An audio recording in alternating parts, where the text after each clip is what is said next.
The Broadcasting Standards Authority announced today that they have jurisdiction over a complaint made against Sean Plunket from the platform for his saying that Māori tikanga was mumbo jumbo. Now, your first reaction might be, a broadcasting regulator regulating broadcasters? What's so strange about that? But when you get into the details get wild. Now, the BSA has been saying for over 20 years that it doesn't have the power to regulate online content. 20 years. They went to Parliament. They said, we need new legislation. Give us the power. And Parliament said no, repeatedly. Earlier this year, BSA Chief Executive Stacey Wood went on Mike Hosking's show saying that the jurisdiction in question wasn't clear and that they needed new powers. So what's changed? Sean Plunket called Māori tikanga mumbo jumbo, someone complained, and the BSA rereads a statute from 1989 and suddenly discovers that it does have the power to rule over the internet.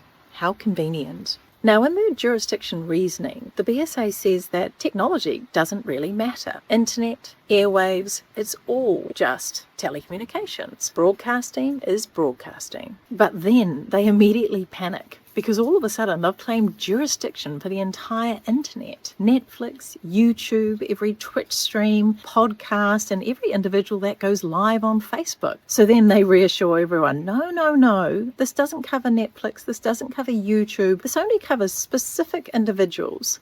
The platform. But how does that work? If clicking play on the platform isn't on demand, how is that different from clicking play on Netflix? Their reasoning doesn't make any sense because their logic just doesn't hold. The BSA has no code of broadcasting standards for online content. It's going to judge the platform on good taste and decency with no guidance at all on what that means. The internet measured against good taste and decency? But it gets worse. In this decision, the BSA says, and I'm paraphrasing here, that there is no audience to which it is okay to direct misleading or materially inaccurate information on significant public issues. So what they're saying here is that they get to decide what is important, what is right, and what is misinformation. And the first thing they get to decide that on is Sean Plunket's beliefs on tikanga. They're saying they get to decide what counts as true. And the first thing they get to rule on is whether tikanga is mumbo jumbo. This isn't broadcasting regulation. This is an unelected body in Wellington that has been told no by Parliament for the past 20 years, trying to decide what New Zealanders get to say online. And the first target is a journalist who says things that they don't agree with.